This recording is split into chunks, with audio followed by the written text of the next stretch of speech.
Kita ke kabar lain, pengacara terdakwa Tony Wijaya Hotman Paris Hutapea menyatakan akan membawa bukti yang mengejutkan dalam sidang lanjutan kasus korupsi impor gula yang kembali digelar di Pengadilan Tipikor Jakarta.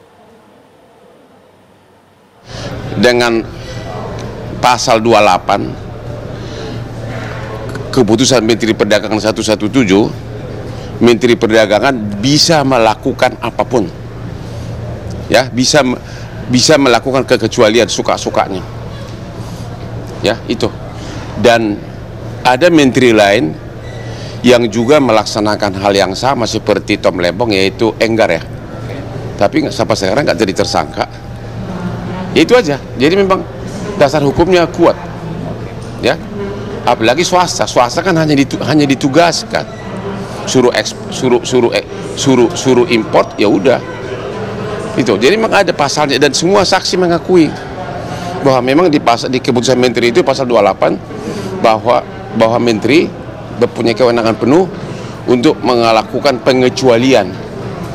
Pengecualiannya itu tadi, yaitu satu BUMN ditunjuk untuk import dan BUMN-nya bekerja sama dengan swasta. Jadi apa pelanggarannya gitu loh.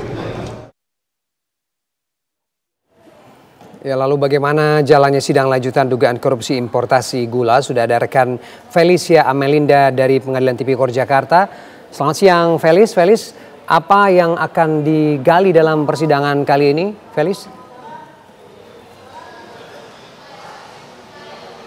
Ya, selamat siang Ferdi dan juga pemirsa. Hari ini tengah dilaksanakan sidang lanjutan dari kasus korupsi importasi gula dengan terdakwa Tony Wijaya yang merupakan Direktur PT Angels Product, dan sidang ini merupakan sidang lanjutan dari kasus importasi gula yang menyeret nama Menteri Perdagangan tahun 2015 hingga tahun 2016, yakni Thomas Trikasih Lembong atau Thomas Lembong.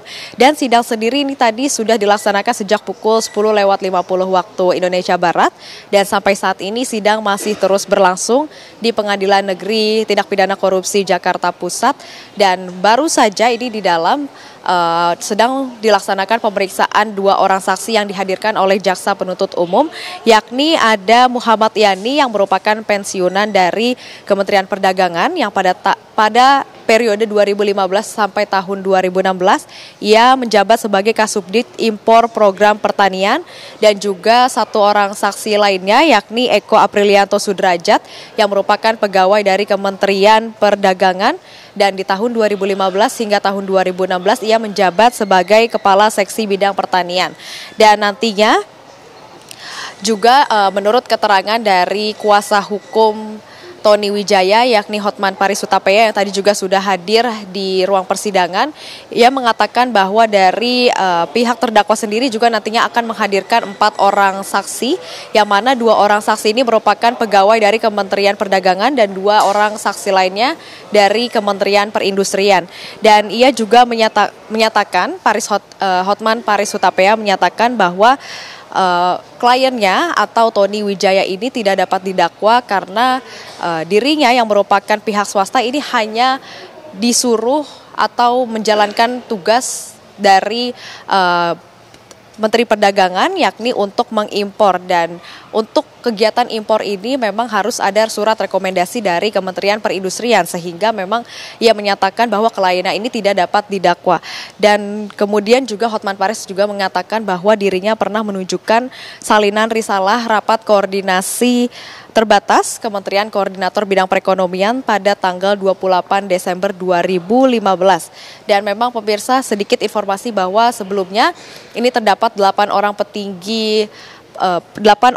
petinggi perusahaan gula swasta yang dinyatakan merugikan negara sebesar 578 miliar rupiah.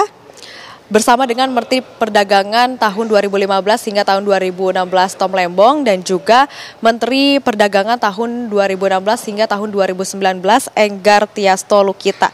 Dan satu dari 8 orang ini merupakan Tony Wijaya yang merupakan Direktur Utama PT Angels Product, dan ke-8 pihak swasta tersebut didakwa dengan pasal 2 ayat 1 atau pasal 3 jungto pasal 18 Undang-Undang Pemberantasan Tindak Pidana Korupsi jungto pasal 55 ayat 1 KUHP Dan sampai saat ini persidangan masih terus dilaksanakan. Kami masih terus menunggu hasil dan juga kesaksian-kesaksian yang dihadirkan oleh para jaksa penuntut umum maupun dari pihak terdakwa mengenai kesaksian keterlibatan dirinya di importasi gula ini. Demikian Ferdi, saya kembalikan lagi pada Anda di studio. Baik, terima kasih Felicia Amelinda dari PN Tipikor Jakarta.